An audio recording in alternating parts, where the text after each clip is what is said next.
Assalamualaikum warahmatullahi wabarakatuh.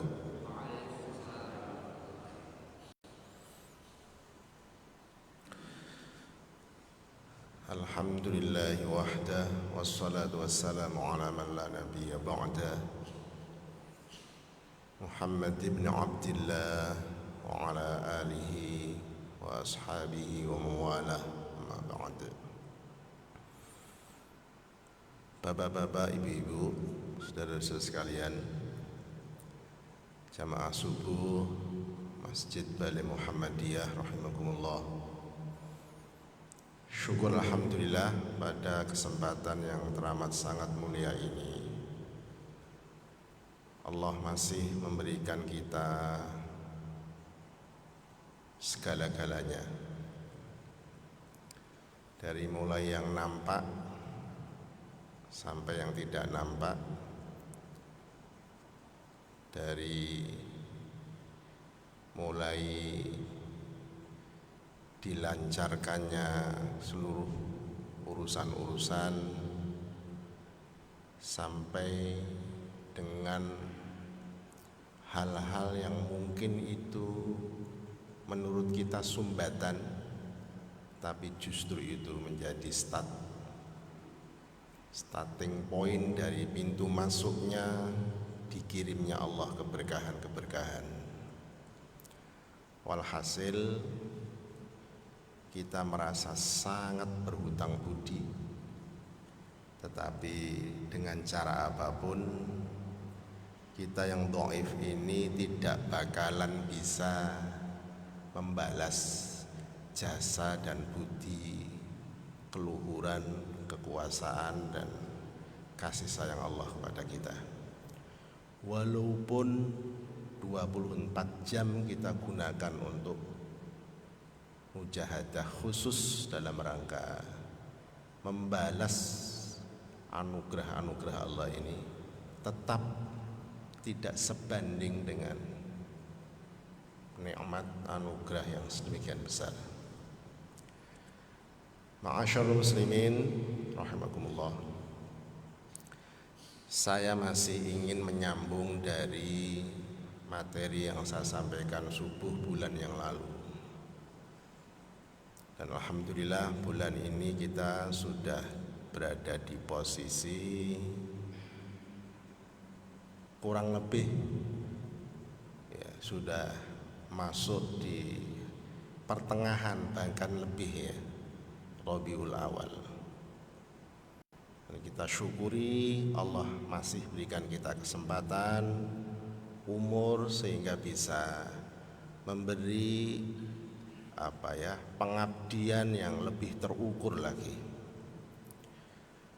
Bulan yang lalu saya karena terinspirasi dan berangkat dari pesan-pesan organik, pesan-pesan esensial yang bisa kita ambil dari perspektif lembaran-lembaran bulan Muharram itu.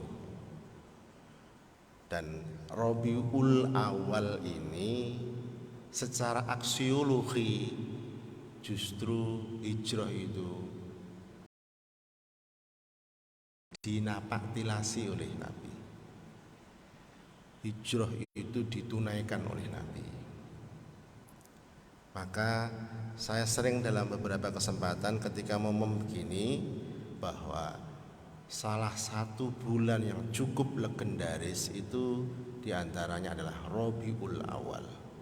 Karena Rabiul Awal itu dipilih Allah sebagai bulan lahir, bulan hijrah, dan sekaligus bulan diwafatkannya Nabi Muhammad sallallahu alaihi wasallam. Pertama, saya berangkat dari kontrak primordial. Coba panjenengan bayangkan, pada saat kita itu masih berwujud pure sebagai ruh, belum dikawinkan dengan jasad. Jadi kita ini dulu sebelum lahir procot ke dunia, kita pernah mengalami mengalami satu episode di mana kita wujudnya masih pure menjadi roh, belum bercampur dengan jasad. Itu posisi yang sedemikian sakral, sampai sakralnya pada waktu itu Allah melakukan satu kontrak dengan kita. Saya sering membahasakan dengan kontrak atau perjanjian primordial. Bahasa yang dilukiskan dalam Al-Quran, coba kita cermati. Alastu birabbikum qalu bala syahidna. Coba panjenengan renung-renungkan ini kalimat ini. Alastu birabbikum qalu bala syahidna. Bukankah aku ini Tuhanmu, kata Allah. Kita waktu itu yang masih pure menjadi ruh jawab, qalu bala syahidna. Nggih ya Allah, kami semua ini bersaksi, dalam bersaksi bahwa panjenengan itu Tuhan kami. Qalu bala syahidna.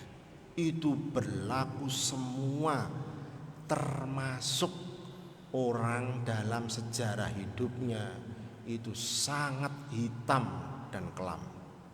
Fir'aun misalnya, itu dikontrak primordial oleh Allah seperti itu. Nah,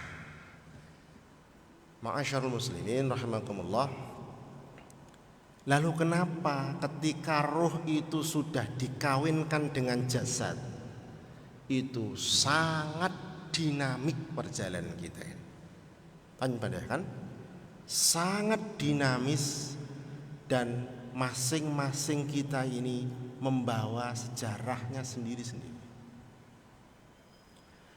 Ada satu penelitian yang dilakukan oleh seorang profesor berkebangsaan India di sebuah universitas ternama di California, di Amerika Serikat.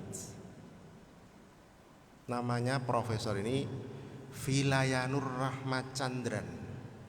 Dia ini ahli saraf beserta timnya, karena sang profesor ini, dia ini di samping menjadi pengajar yang senior di universitas ini, beliau ini sehari-hari juga sering berada di rumah sakit dalam rangka memantau pasien-pasiennya. Nah, singgungan dengan rumah sakit ini menghantarkan beliau ini pada satu inspirasi ketika sang profesor ini mengobservasi atau melihat kasus terutama pasien-pasien yang masuk ruang yang sangat darurat. Jadi pasien-pasien yang antara hidup dan mati. Dia amati itu satu persatu. Ini si fulan, fulana, masing-masing kok dengan dinamika ceritanya masing-masing. Orang mengalami proses sakaratul maut itu dia cermati, dia coba amati itu. Akhirnya menghadirkan satu motivasi, inspirasi. Dia ingin mencoba meneliti secara lebih akademik. Maka dia lakukan penelitian yang mengambil sampel orang-orang yang proses kejadiannya itu hampir-hampir berhalusinasi sebagaimana orang-orang yang mengalami sakaratul maut. Itu mereka yang berpenyakit epilepsi atau ayan. Bapak Ibu, panjenengan perhatikan, orang yang berpenyakit epilepsi atau ayan pada saat kambuh itu memang betul-betul antara hidup dan mati. Jadi kalau kita, mohon maaf, punya kerabat saudara, teman yang dia menderita epilepsi, tolong jangan dibiarkan sendiri. Misalnya bepergian itu harus ada yang dampingi. Sedang melakukan acara-acara apa, paling tidak ada yang memantau.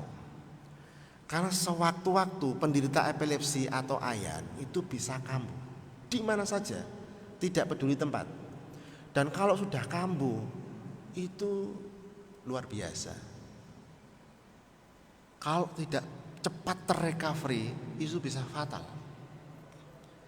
Nah, populasi penderita epilepsi ini yang menjadi instrumen sampel dari penelitiannya Profesor Vilayanur Rahmachandran, sang profesor cerdas. Dia kumpulkan orang-orang epilepsi ini, kemudian dia pasang alat sensor persis di dahinya. Setelah dipasang di dahinya, mohon maaf, dari tulang dahi sampai ke belakang itu ada yang namanya titik gut spot.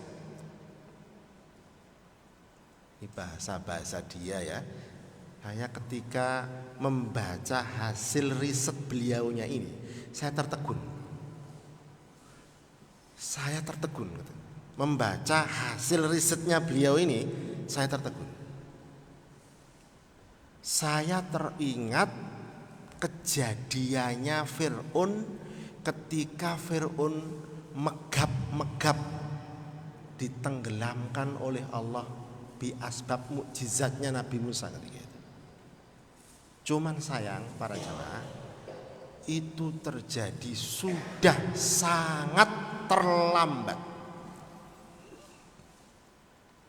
Jadi penderita epilepsi ini begitu dipasang alat sensor di dahinya, ini batang tulang dari dahi ini tarik ke belakang, pas simetris dengan ukuran dahi. Itu ada namanya titik gut spot. Gut spot itu kalau bahasa kita nuktah otak. Nuktah otak itu para jamaah, di sana itu ada titik temporal lobes.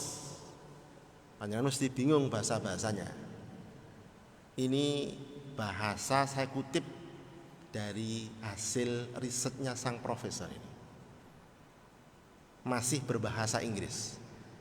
Titik temporal lobes itu kalau saya terjemahkan sederhana, itu seperti hard disk atau flash disk. Nah, kalau saya matur hard disk atau flash disk, pasti jenengan udah langsung klik. Oh, begitu. Nah, itulah disimpannya rekaman alastu birabbikum qalu bala syahidna. Jadi rekaman kita masih wujud ruh pure itu merakam perjanjian primordial bahwa kita semua ini mengakui Allah lah satu-satunya Tuhan, termasuk Fir'aun. Hanya sayang rekaman di titik temporal lobesnya Fir'aun itu bergeliat ketika sudah sangat terlambat. Jadi Bapak, Ibu, kalau kita punya orang yang menderita epilepsi begitu kambuh, seandainya kita punya alat sensor yang dimiliki sang profesor ini, bisa ditempelkan di dahi alat sensornya ini, kemudian disambungkan di layar komputer, itu titik temporal lobesnya itu bergeliat luar biasa pada saat kambuh. Jadi kita bisa membayangkan orang yang mengalami sakaratul maut pun itu begitu. Cuman saya sampaikan, saya kalau menerangkan ini saya merinding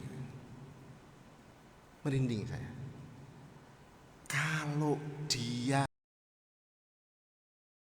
semasa hidupnya itu, bekal primordialnya itu terdegradasi dan tertutupi oleh perilaku dan urusan-urusan duniawiyahnya semata, maka geliat titik temporal lobes hardisnya itu sangat redup dan bahkan mungkin geliatnya tidak ada.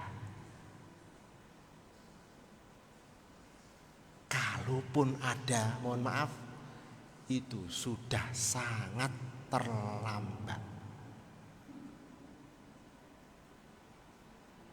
Nah, yang membuat saya sangat terkesima, sang profesor ini tidak cukup puas dengan hanya mengambil sampel orang sakit. Dia ingin membuktikan penelitiannya itu supaya sangat ilmiah dan objektif. Akhirnya dilakukanlah penelitian lanjutan yang mengambil sampel dari komunitas yang sangat sehat walafiat. Justru para jamaah, populasinya diambilkan dari mereka-mereka yang taat beribadah, mereka-mereka yang rajin hadir di majelis taklim, mereka-mereka yang hari-hari itu disibukkan dengan kebaikan-kebaikan. Walhasil dipilihlah orang-orang soleh, orang-orang soleh solehah menjadi sampel dari penelitian sang profesor ini. Apa yang terjadi? Ternyata di dahinya orang-orang soleh ini, begitu dipasang alat sensor di dahinya, titik temporal lobes yang di gut spot noktah otaknya yang di belakang sini itu bersinar, bergeliat dan luar biasa kuat. Jadi Bapak, kalau panjenengan hari-hari disibukkan dengan ibadah, wirid, zikir, pengajian, sedekah, seluruh urusan panjenengan sangat bermartabat, itu kalau dipasang alat sensor di dahinya, itu luar biasa bergeliat. Dan itu bisa disaksikan di layar komputer.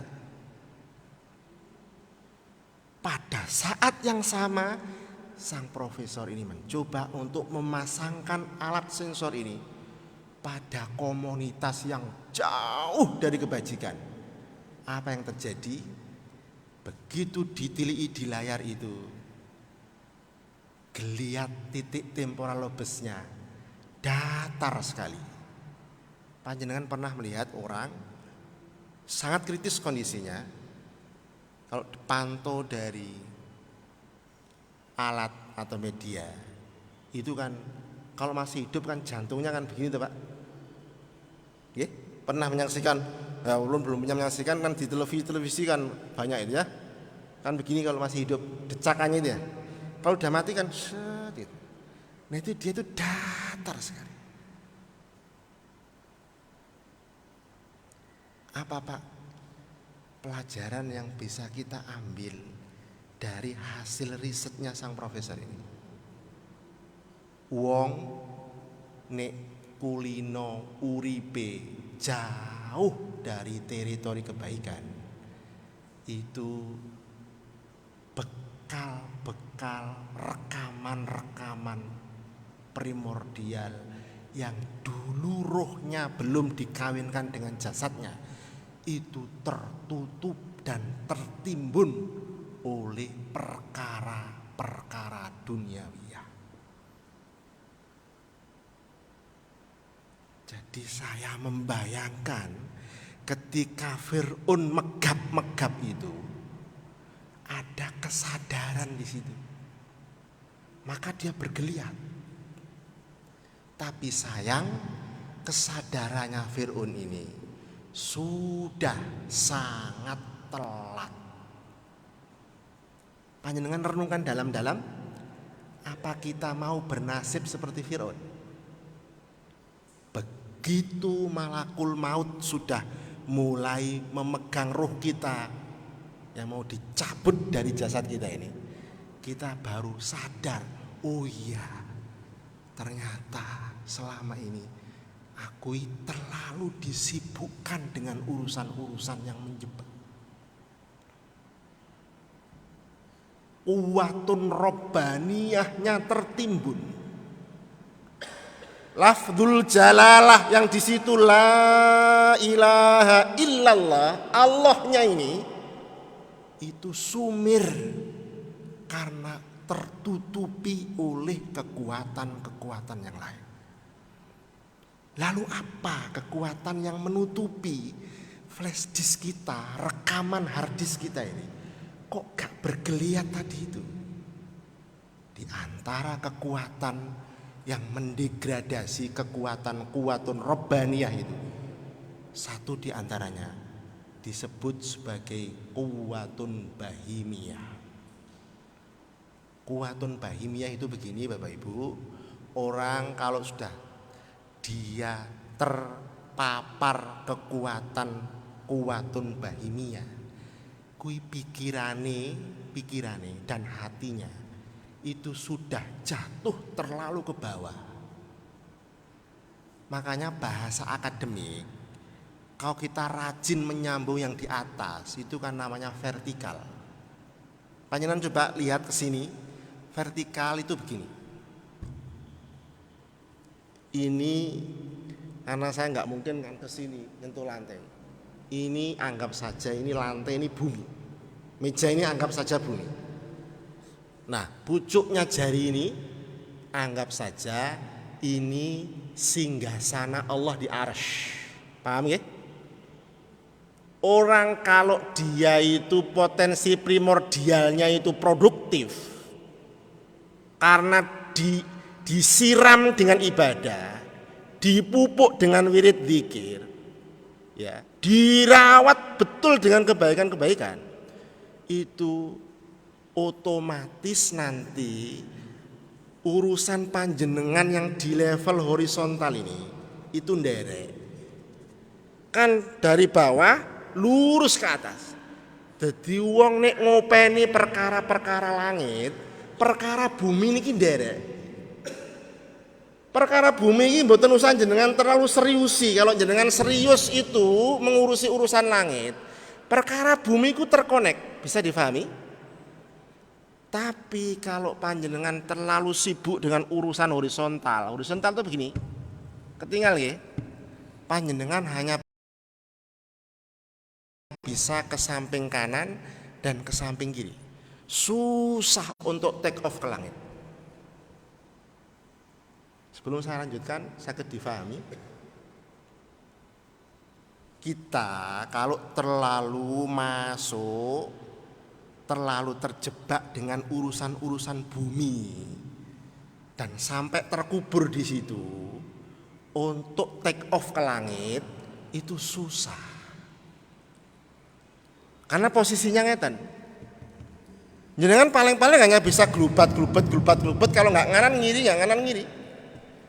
Untuk tegak ke sana sulit karena sudah terkontaminasi dan terjaring dan terkarantina oleh sebuah kekuatan namanya kuwatun bahimiyah.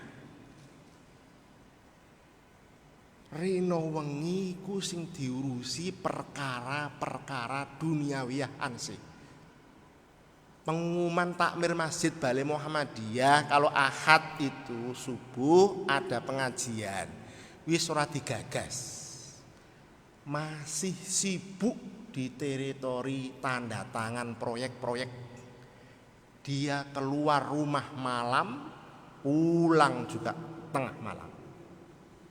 Tetangga kanan kirinya nggak ada yang ngerti karena memang tidak pernah kelihatan nongol wajahnya. Terlalu sibuk dengan atmosfer keduniawian.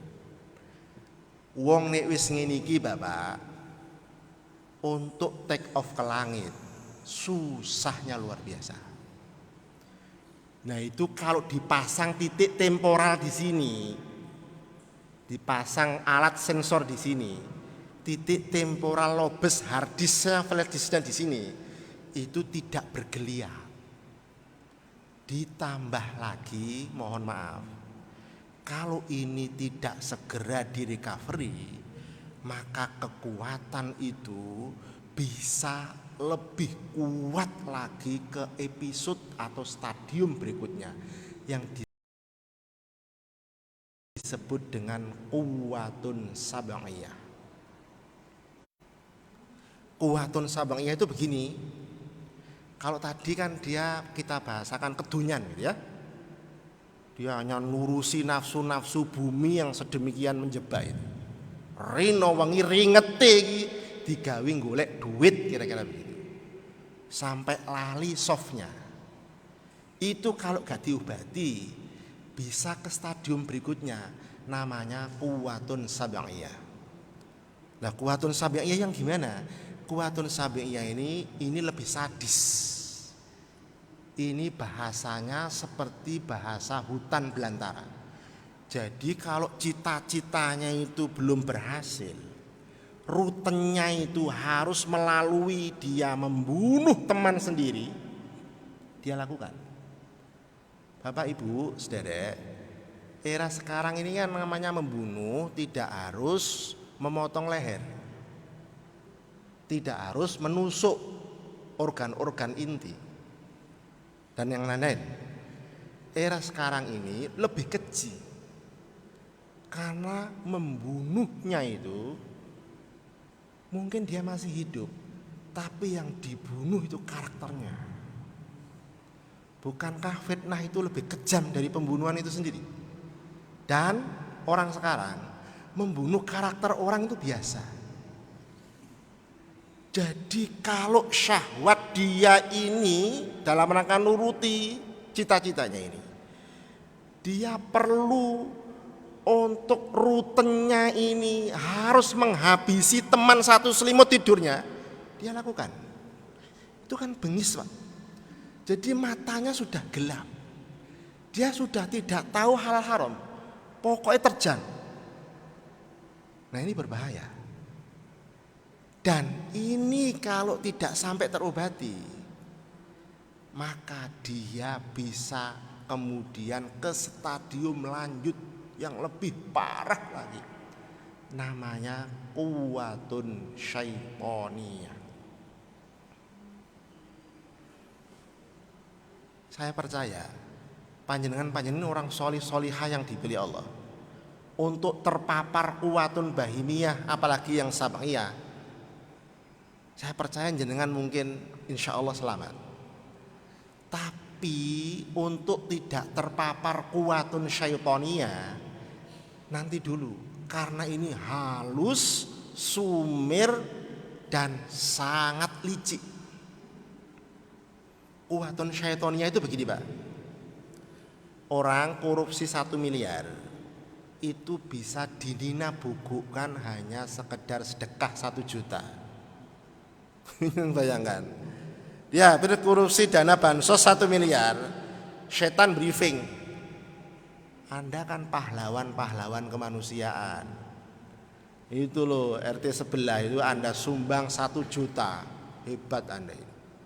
Padahal dia habis mencuri uang rakyat 1 miliar. Dia terninabubukan dengan sedekah 1 juta. Yang lebih miris lagi, mohon maaf ya, orang melakukan kebaikan, mungkin kita sangat rentan ini, dia nggak sadar kalau kebaikannya ini ternyata dibungkus dengan riya. Mohon maaf ya, jenengan jangan salah paham menangkap apa yang saya katakan. Saya khawatir nanti tidak salah paham. Ibu-ibu, bapak-bapak, coba cermati, jangan sampai salah paham ya. Kita ini kan medianya sekarang kan luar biasa. Orang tidak diketahui itu kan ya hanya ketika ke kamar mandi kira-kira begitu. Mohon maaf, orang sekarang itu di mana saja kan terpantau itu. Mungkin yang susah mantu itu orang seperti saya ini, saya HP-nya nggak Android. Mau mantu gimana ya? Susah.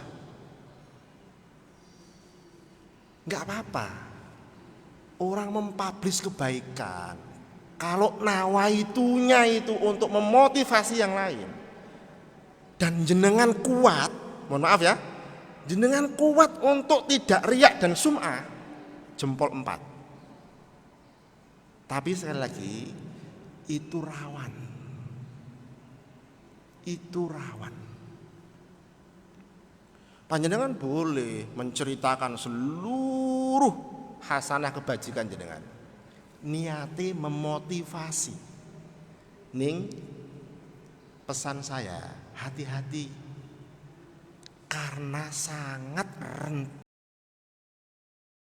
rentan untuk terjerembab kepada virus uwatun syaitoniyah.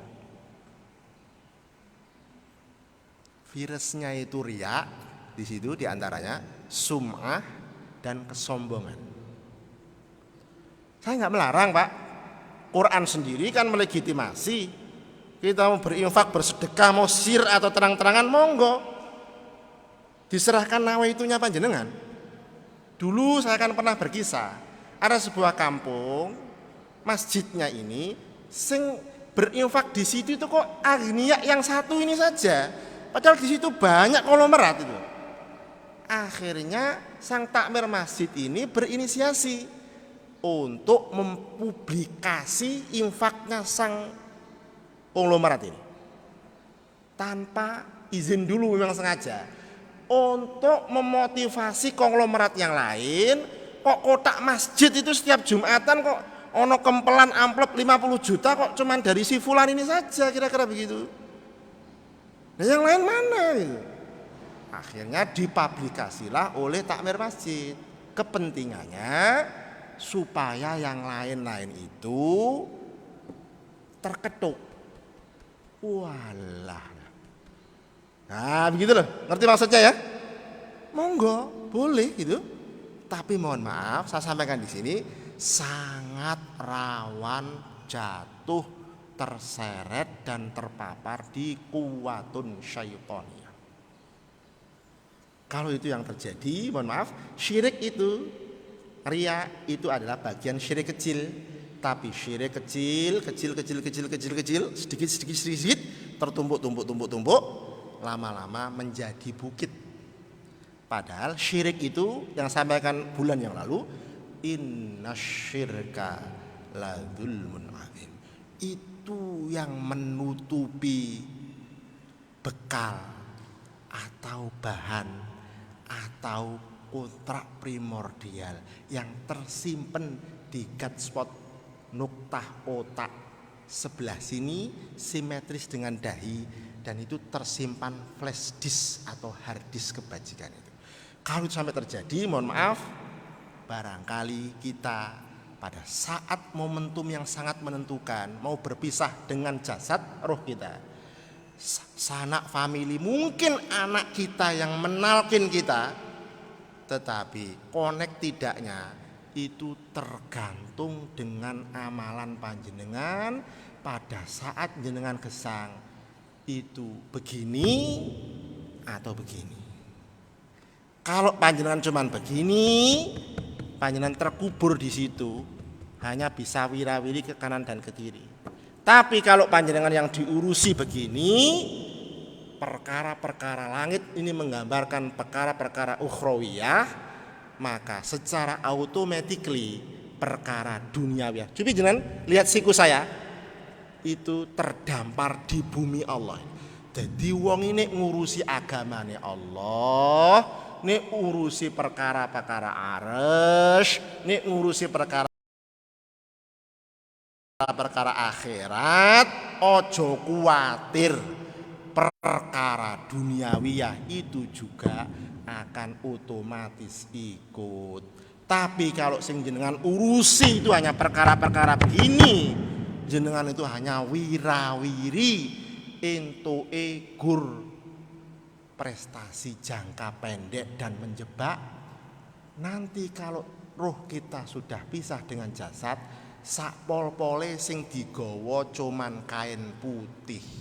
Mobil mewahnya jenengan ditinggal, rumah mewah ditinggal, depositonya ditinggal, seluruhnya miliknya ahli waris. Dan yang kita bawa hanya perkara-perkara tauhid, perkara-perkara yang kita disibukkan dengan urusan-urusan Allah Subhanahu wa ta'ala. Kalau kita cekap nanti tidak kedangon. Jadi ini yang bisa saya sampaikan. Ingat-ingat tadi hasil risetnya sang profesor dari Universitas di California, namanya Profesor Vilayanur Rahmachandran. Dia berkebangsaan India. Saya merinding itu membaca itu. Ternyata uang ini menjelang mati, kalau dipasang alat sensor memang bergeliat, tapi sudah sangat terlambat. Dan orang-orang yang selalu bergeliat cahaya titik temporal lobesnya itu, rekaman flash disk yang di belakang sini itu kebajikannya itu adalah orang-orang yang hari-hari disibukkan dengan perkara-perkara langit. Mudah-mudahan kita masuk bagian di situ, karena saya khawatir nanti begitu ditalkin la ilaha illallah, isbatnya itu Allah sudah tertutupi dengan la ilaha illal fulus, tidak menutup kemungkinan.